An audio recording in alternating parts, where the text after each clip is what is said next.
Hello students, कैसे हैं आप सभी। आई होप आप सभी काफ़ी अच्छे होंगे एंड आपकी जो तैयारी है साइकोलॉजी की बहुत अच्छे तरीके से चली होगी। तो प्रीवियस क्लासेस में हमने स्टडी किया था आपके पास एक्सपेरिमेंटल मेथड।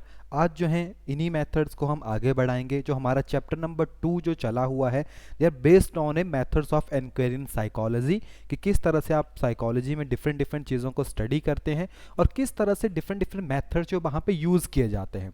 तो आज की जो फर्स्ट टर्म हम आपके पास देखेंगे वो है आपके पास साइकोलॉजिकल टेस्टिंग। क्लियर। फर्स्ट क्या टर्म है आपके पास? Psychological testing.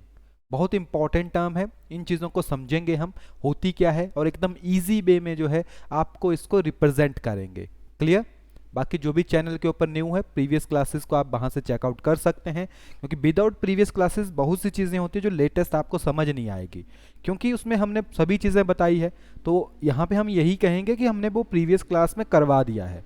ओके, जहाँ पे भी डाउट होगा आप कमेंट सेक्शन में डालिएगा, नेक्स्ट क्लासेस में वो आपके पास कवर किया जाएगा। देखिए, साइकोलॉजी का मेन एम क्या था आपके पास? ह्यूमन लाइफ को ईजी बनाना। अब आपको पता है हर एक ह्यूमन की जो थाउट प्रोसेस है वो अलग होती है ना। डिफरेंट डिफरेंट करेक्टर्स जो हैं वो किसी भी इंसान के अंदर आपको देखने को मिलते हैं। फॉर एग्जांपल, जैसे अगर हम बात करें, जो इंटेलिजेंस है सभी में अलग अलग है। किसी भी पर्सन के सीखने की जो इच्छा होती है वो भी अलग है, यानी उसका एप्टीट्यूड अलग है। उस पर्सन की जो पर्सनैलिटी है वो आपके पास अलग होती है। उसका इंटरेस्ट अगर आप देखोगे, देखो इन्हीं चीज़ों को हम आगे जाके पढ़ेंगे डिटेल में, है ना।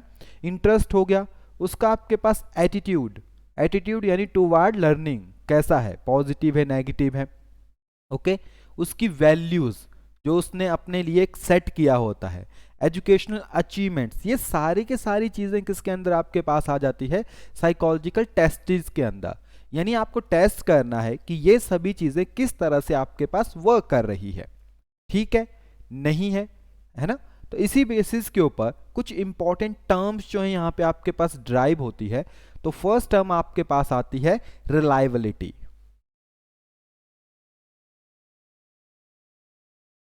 रिलायबिलिटी।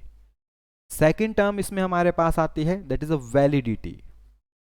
मान लीजिए आपको कोई टेस्ट कंडक्ट करना है, लेकिन आपको ये भी देखना है कि वो टेस्ट सही है कि नहीं।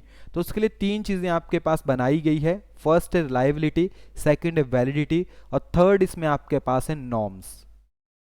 नॉर्म्स तो आपने सुना होगा, सोसाइटी के नॉर्म्स होते हैं। आप इन नॉर्म्स को फॉलो नहीं कर रहे हैं तो आपके ऊपर बहुत सी चीज़ें जो है वो की जाती है।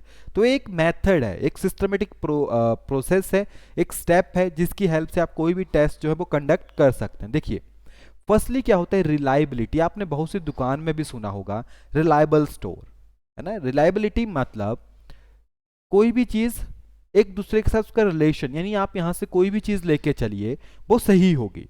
जैसे आप मान लो कहीं से टीवी लेके चल रहे हो, तो उसी जगह से आपने फ्रिज लेके चला, टीवी ने बहुत अच्छा रिस्पांस दिया, फ्रिज ने भी बहुत अच्छा रिस्पांस दिया, है ना। इसका एग्जाम्पल अगर बच्चों के ऊपर अगर आप लेना चाहें तो बच्चों के ऊपर भी आप ले सकते हो। ओके, मान लीजिए आज टेस्ट है, उसका नाम मैं देता हूँ टेस्ट 1। फिर एक दिन टेस्ट और है, उसका नाम देते हैं टेस्ट 2। फिर एक दिन और टेस्ट है टेस्ट 3। इस तरह से हमने 3 टेस्ट लिए बच्चों के। मान लो 50-50 बच्चे उसमें थे। फर्स्ट टेस्ट में जो एवरेज स्कोर आया वो था 40। सेकंड टेस्ट जब लिया गया उसमें जो एवरेज रिजल्ट निकला वो 38 था। जब थर्ड टेस्ट वहां पे लिया गया तो उन्होंने देखा 42 था, है ना। एवरेज है आपके पास है, तो इसका टोटल अगर आप एवरेज भी निकालोगे, अगर मैं इसको जोड़ भी दूंगा आपके पास, तो आप देखोगे ये अप्रोक्सीमेटली 40 के आसपास ही, 3 है ना ये, तो 40 के आसपास ही आपके पास आएगा, ये 40 ही आएगा। यानी जो रिलायबिलिटी है वो क्या बताती है आपको? रिलेशन बताती है। जो प्रीवियस में इवेंट आपके पास हुआ है एंड जो लेटेस्ट इवेंट आपके पास हो रहा है, उन दोनों के बीच में कितना रिलेशन है। क्लियर।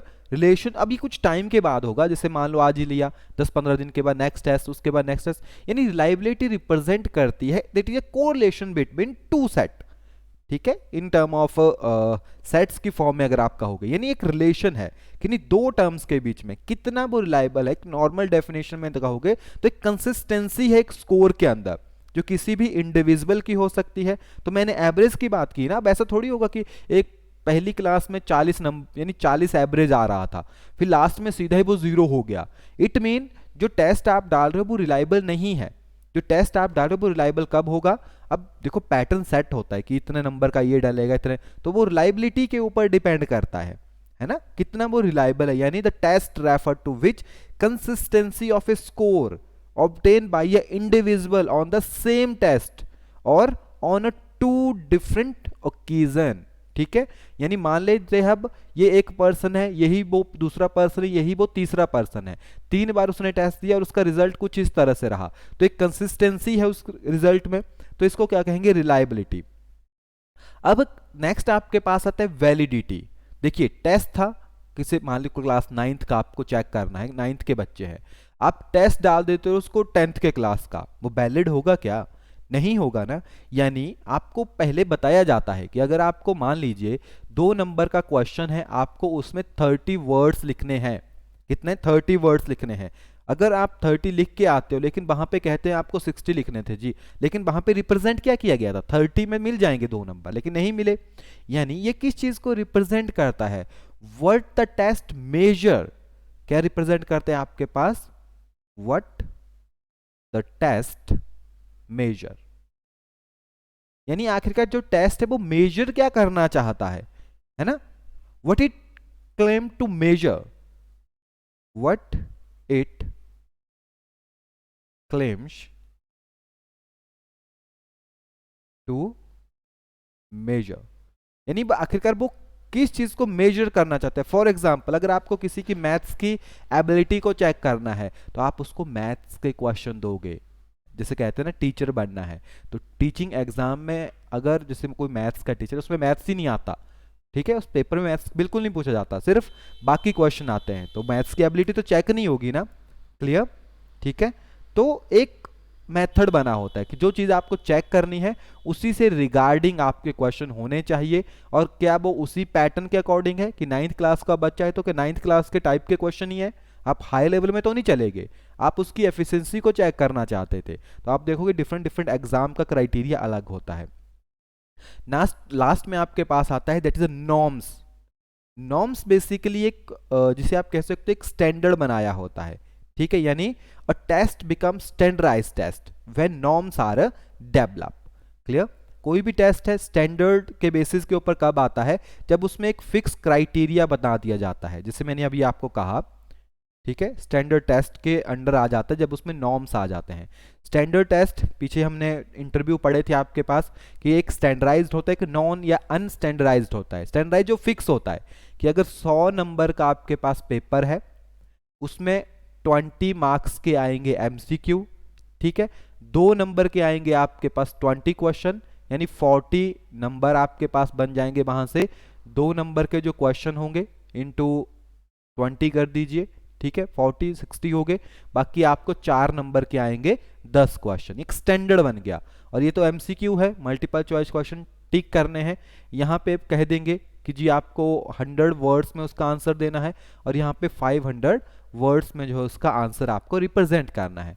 तो ये एक स्टैंडर्ड होता है, जैसे कोई भी टेस्ट आपके पास लिया जाता है तो वो स्टैंडर्ड के बेसिस के ऊपर जो है वो टेस्ट आपके पास लिया जाता है। ओके, और जब भी साइकोलॉजी में कोई टेस्ट आपके पास होता है उसमें कुछ टाइप्स होते हैं।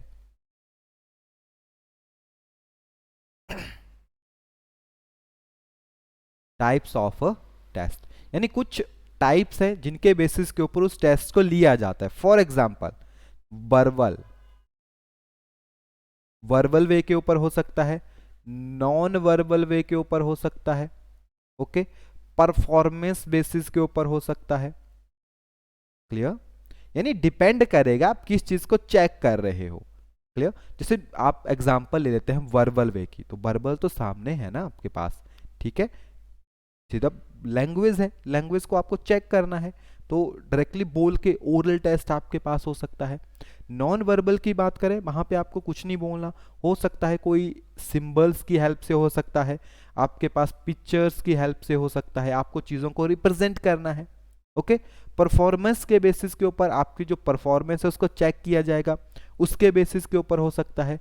कोई भी टेस्ट लिए जाते हैं या तो वो इंडिविजुअल बेसिस के ऊपर हो सकता है आपके पास टेस्ट, या वो ग्रुप के बेसिस के ऊपर हो सकता है। ग्रुप के बेसिस के ऊपर एवरेज रिजल्ट निकाल लेंगे, इंडिविजुअल के ऊपर एक सिंपल टर्म आपके पास आएगी। ओके, साइकोलॉजी आपके पास चेक कर लेती है कितनी स्पीड है किसी भी टेस्ट में, कोई कितना रिजल्ट आपको दे रहा है, यानी कोई भी साइकोलॉजिकल टेस्ट होगा वो स्पीड को मेजर कर सकता है, वो आपके पास पावर को मेजर कर सकता है।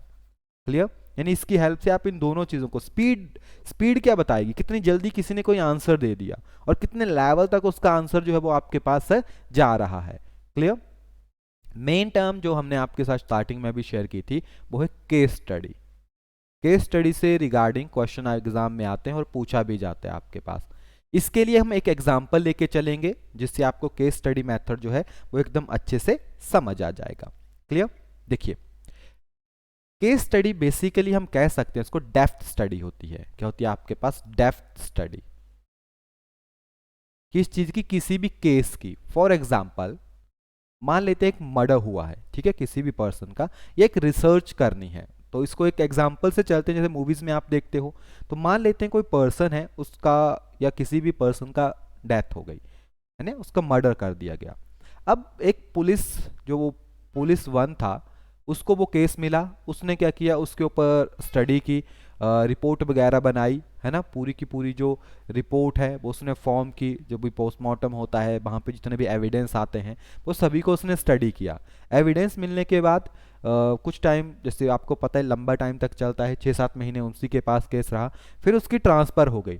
फिर P2 आया, यानी जो सेकंड पुलिस था, फिर वो आया जो ट्रांसफ़र होके इसकी जगह आपके पास रिप्लेस हुआ। जब ये सेकंड पर्सन वहां पे आएगा तो अब ये थोड़ी उन एक्टिविटीज को करेगा कि अच्छा जी चलो पोस्टमार्टम करते हैं, वो तो चीजें हो चुकी है ना। वो क्या करेगा, जो ये रिपोर्ट बनी है इसको स्टडी करेगा। क्या करेगा? उसको स्टडी करेगा। उसी स्टडी के बेसिस के ऊपर अब हर एक पर्सन का काम करने का तरीका अलग होता है। वो उसी स्टडी के बेसिस के ऊपर जो इन्फॉर्मेशन वहां से मिली, एक कंक्लूजन वहां से ड्रॉ करेगा और उसके आगे जो अपनी रिसर्च को करना शुरू करेगा। इसी तरह से कुछ टाइम के बाद मान लो इसकी भी ट्रांसफर हो गई, P3 आएगा, तो वो इन दोनों की रिसर्च को स्टडी करेगा, फिर एक न्यू कंक्लूजन आपके पास निकालेगा और उसी के बेसिस के ऊपर नेक्स्ट जो वो प्रोसीड करेगा। समझ गए? तो इसी तरह से केस स्टडी आपके पास चलती है। मान लो कोई रिसर्च है, जैसे आपके पास डिफरेंट साइकोलॉजिस्ट थे, पियाजे थे, कोहलर थे, सिग्मंड फ्राइड थे, सभी ने बच्चों के ऊपर स्टडी किया किस तरह से कोई भी पर्सन है उसकी डेवलपमेंट होती है, कोई पर्सन किस तरह से डेवलप हो रहा है डिफरेंट एजेस के ऊपर, है ना। तो यहां से क्या होता है आपके पास कि एक शुरू से वो चीज चलती है, डेप्थ स्टडी होती है, यानी प्रीवियस में जितनी भी चीजें आपके पास हुई थी उन सभी को एकदम स्टडी करना है एक साथ। समझ गए ना? यानी केस स्टडी बहुत इंपॉर्टेंट टर्म है। ये कहाँ कहाँ पे यूज हो सकती है, इसकी वैल्यू की बात करें तो रिसर्च वर्क में इसका बहुत ज़्यादा यूज होता है। कहाँ पे? रिसर्चिंग टूल्स जो होते हैं, देखो आप कोई भी रिसर्च करोगे ना, पहले आप प्रीवियस ईयर के जितने भी थीसिस होती है उन सबको पढ़ते हो। ओके, जैसे आपके पास क्लिनिकल अप्रोचेस हो गई, जैसे मान लीजिए डॉक्टर भी जब भी इलाज करता है, अगर आपने पहले से कहीं पे इलाज करवाया हो तो वो भी आपकी केस हिस्ट्री देखता है। वो क्या देखेगा? वो सबसे पहले देखेगा कि आपने जो है वो कहाँ पे ट्रीटमेंट करवाया था, किस तरह की मेडिसिन आपको मिली और उस ट्रीटमेंट के बाद कितना फर्क जो है आपके ऊपर पड़ा, है ना। तो जैसे ह्यूमन डेवलपमेंट हो गई, इसके ऊपर केस स्टडी होता है। सिगमंड फ्राइड ने जब आपके पास साइंस को एनालिसिस थ्योरी दी थी तो वो भी तो on the basis of observation थी। पियाजे की थ्योरी हो गई, है ना, कोग्निशन थ्योरी हो गई, फिर आपके पास सोशलाइजेशन की थ्योरी हो गई। तो इन सब ने जो आपके पास ये थ्योरेटिकल सिस्टम दिया, ये सारा का सारा किस चीज के बेसिस के ऊपर था? Case study. तो कभी भी क्वेश्चन आता है कि मान लीजिए डेप्थ स्टडी हुई है किसी भी चीज की, या अगर आपकी को किसी चीज को डेप्थली पढ़ना है तो आपको कौन सा मेथड जो बेस्ट होगा? वो होगा केस स्टडी। 3 मेथड बेसिकली हम ही अभी तक हमने देखे थे। ऑब्जर्वेशनल मेथड था, एक आपके पास एक्सपेरिमेंटल था, है ना, साइकोलॉजिकल टेस्टिस में छोटे छोटे मेथड थे आपके पास, फिर आपके पास केस स्टडी मेथड था, है ना। इससे पहले तो हमने देखे थे इंट्रोसेप्शन हो गया, बिहेवियरिज्म हो गया, कंस्ट्रक्टिविज्म हो गया, ह्यूमनिस्ट अप्रोच, वो तो अलग है। मेन तो ये हमने देखे, ये on the basis of observation था, ठीक है, लेकिन थोड़ा सब्जेक्टिव है, इंपॉर्टेंट तो है। एक्सपेरिमेंटल एक्सपेरिमेंट करके हम देखते थे, ऑब्जर्वेशन में ऑब्जर्वेशन करके देखते थे। केस स्टडी में हम प्रीवियस रिसर्च पूरे ओवरऑल किस तरह से उन चीज़ों का वर्क किया गया है उन सभी को स्टडी करते हैं एक कंबाइंड वे में, है ना। फिर उसके बाद उसका एक कंक्लूजन निकालते, फिर अपनी स्टडी को आगे करते हैं। क्लियर? तो तीनों मेथड बहुत ज़्यादा इंपॉर्टेंट है। समझ रहे हो? ठीक है, तो आई होप ये चीजें आपको समझ आ गई होगी। मोस्ट इंपॉर्टेंट चीजें हैं। एक यहाँ पे छोटी सी टर्म आती है आपके पास, जो साइकोलॉजी है ना, उसमें कुछ लिमिटेशन होती है। Limitation, limitation of psychology. क्या लिमिटेशन दिखे? कभी भी साइकोलॉजी में कोई भी रिसर्च शुरू होती है तो वो हमेशा जीरो से शुरू होती है। तो क्या कहते हैं आपके पास? Lack of true zero point. देखिए, आपको सबसे पहले प्रिडिक्शन ही करनी पड़ेगी, हाइपोथेसिस ही करनी पड़ेगी, है ना। जैसे हम बात करें साइंस की आपके पास, तो साइंस कहाँ से चलती है? जीरो से चलती है ना। तो क्या कहते हैं? Lack of true zero point. True zero point का क्या मतलब है? जैसे कोई रिएक्शन करना है तो रिएक्टेंट लो, प्रोडक्ट लो, या आपको कहीं पे जाना है, मान लो आपको घर से ऑफिस जाना है, यानी होम से ऑफिस जाना है, तो होम ट्रू पॉइंट है, जीरो पॉइंट है। लेकिन ऐसा साइकोलॉजी में नहीं होता ना। साइकोलॉजी में कभी भी आपके पास जो है जिसे आप कह सकते हो कि प्रॉपरली रेफरेंस पॉइंट मिल ही नहीं पाता। हर एक चीज़ में, हर एक जगह के ऊपर वो अलग अलग वे में होता है। इसमें ज़्यादातर जो अप्रोचेज होती है वो सब्जेक्टिव होती है, क्योंकि माइंड को कोई भी नहीं पढ़ सकता, इसके लिए एक वैलिड प्रूफ नहीं दे सकते। हाँ, डिफरेंट डिफरेंट रिसर्चेज के ऊपर इन चीज़ों को हम क्या कर सकते हैं? वर्क कर सकते हैं। साइकोलॉजी एक रिलेटिव नेचर होता है। रिलेटिव यानी एक दूसरे के साथ आप इसको रिलेट करते हो, रिलेटिव नेचर होता है साइकोलॉजी का। ये रिलेशंस के साथ ही आपके पास जो वर्क करता है, ओके। लेकिन बहुत ज़्यादा इंपॉर्टेंट भी आपके पास ये है, समझ गए? चलिए, तो आज की क्लास में इतना ही रखेंगे। नेक्स्ट जो आपके पास लेक्चर होंगे उसमें अब हम थोड़ा सा ह्यूमन जो बिहेवियर है उसके ऊपर चलेंगे। फॉर एग्जांपल नर्वस सिस्टम हो गया, यानी एक मेडिकल की टर्म में जो छोटी छोटी चीज़ें होती है, न्यूरॉन हो गए, सेल हो गए, उनको देखेंगे। छोटा सा चैप्टर है आपके पास। देन उसके बाद एक पर्सन जब डेवलप होता है उसमें कौन कौन सी स्टेजेस आती है, तो जो चाइल्ड डेवलपमेंट यानी ह्यूमन डेवलपमेंट है उसी को हम इंट्रोड्यूस कर देंगे चाइल्ड डेवलपमेंट एंड लर्निंग में। तो वहाँ पे काफ़ी इंपॉर्टेंट अब चैप्टर आगे आने वाले हैं, तो डेली इन वीडियोस को देखिए। इनका टाइम आपके साथ शेयर कर दिया गया है। 7 प्रीवियस जो आपके पास केमिस्ट्री का लेक्चर है वो केमिस्ट्री वाले चैनल के ऊपर 6 बजे अपलोड हो जाता है। तो ये आपके पास 6:30 के ऊपर जो है वो अपलोड हो जाएगा इसी चैनल के ऊपर। ओके, चलिए, थैंक यू।